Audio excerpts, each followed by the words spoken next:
এক কালবৈশাখী ঝড়ে বাসা থেকে নিচে পড়ে গুরুতর আহত হয়েছিল ছোট্ট এই পাখিটি। আমরা সাধারণত এমন দেখলে এড়িয়ে যাই বা খেয়াল করি না, কিন্তু একজন মানুষ পরম মমতায় কুড়িয়ে পাওয়া সে ছোট্ট ছানাটিকে সন্তানের মতো আগলে বড় করেছেন। তার নাম রুনু দেবনাথ। আজ সেই কাকটি টুটু নামে পরিচিত এবং তার সার্বক্ষণিক সঙ্গী। চোখ ফুটেই আমাকে দেখেছে, এর কারণে আমার সঙ্গেই ওর সম্পর্কটা ভালো, ঠিক মা এবং সন্তানের মতোই।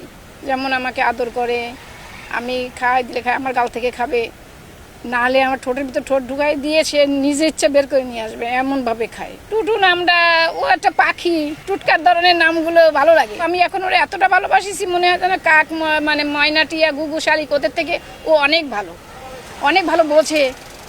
এবং সে বিড়ালের মতন ডাকে, অ্যাম্বুলেন্সের মতন সিটি দেয়, তারপরে কোকিলের মতন ডাকে, বিভিন্ন আওয়াজ করে। ওরে আমি এক মুহূর্ত না দেখলে আমার ভালো লাগে না, এক মুহূর্ত না। যদি ও দোকানে না থাকে, আমি কাজ করতে করতে উঠে গিয়ে খোঁজ নিয়ে যে কোথায় যাবে।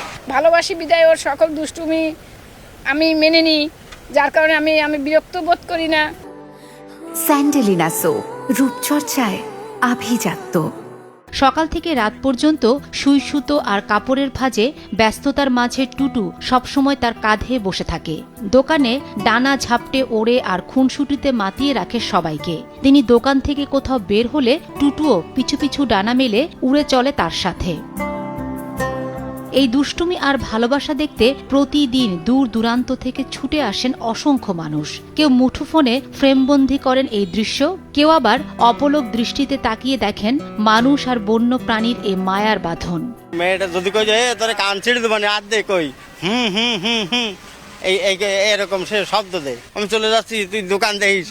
ও তাড়াতাড়ি এদিক ওদিক গেলে টুক করে আমার দোকানে ডুয়ে এটা ওটা ফেলাবে না, আবার দাপড় দিলে চলে যাবে না মেয়েটার ধারে। আবার যেই আমার হাফডাল পাবে না, সেইবারে আমার দোকানে চলে আসবে না, এরকমই করে আর কি। আছি আমরা খুব ফুর্তি দিই আর কি। সারাদিন ঘুরে টুরে বেড়াবে, ওর যা ইচ্ছে তাই করবে। যখন ওর প্রয়োজন বাসায় যার, তখন ওর মা এসে ধরতে চাইলে ধরে আপন ইচ্ছে নিয়ে চলে যাবে। প্রত্যেকটা পশু পাখি এই পৃথিবীতে যায় যে অবস্থা আছে, তাদের দেখাশোনা করা, তাদের আদর করা, তাদের স্নেহ করা, তাদের ভালোবাসা, তারা যাতে টিকিয়ে থাকতে পারে, এদের দিকে আমাদের খেয়াল করা। মানুষ আর প্রাণীর সম্পর্ক যে শুধু খাবার কিংবা আশ্রয়ের চেনা ছকে সীমাবদ্ধ নয়, ভালোবাসা আর নিঃস্বার্থ মমতা যে বন্য প্রাণীকেও ঘরের আপনজন করে তুলতে পারে, এই অনন্য দৃষ্টান্তটি স্থাপন করেছেন বাগেরহাট শহরের লঞ্চঘাট এলাকার রুনু দেবনাথ। সময় সংবাদ, বাগেরহাট।